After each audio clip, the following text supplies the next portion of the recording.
কিভাবে বুঝবেন আপনার গাড়িটার এই সেলফ নষ্ট তো আপনি বুঝতেছেন সেলফ হইতেছে, তাহলে সেলফ ঠিক আছে, গাড়ি স্টার্ট হইতেছে না।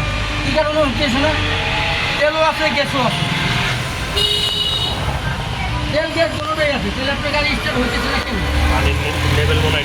তাহলে কারেন্ট মারতেছে না। কারেন্ট যখন মারবো, হ্যাঁ, ডিস্ট্রিবিউটার থেকে কারেন্ট যখন মারবো গাড়ি স্টার্ট হইতে হবে, আর স্টার্ট 100% হবে। আর যখন কারেন্ট না মারলে কারো বাপের ক্ষমতা নাই গাড়ি স্টার্ট দেওয়ার, কারেন্ট মারতে হবে আগে। যখন মনে করেন তেল আছে, গ্যাস আছে, আপনার গাড়ি স্টার্ট হইতেছে, তাহলে আপনি বুঝতে হবে কোনো জায়গায় হাতাইবেন না, আপনার তেল গ্যাস দুটোটাই আছে।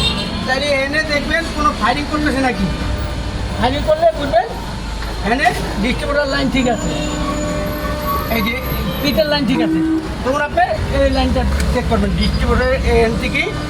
হ্যাঁ, সেলফ মারবো আর এনে ফায়ারিং করবো, দেখি শব্দ করে, এটা লাইন ক্লিয়ার, এটা লাইন ক্লিয়ার। আচ্ছা, এখন ওই চাবি ঘুরান, স্টার্ট দেবো। হ্যাঁ, মিডল আছে কিনা দেখে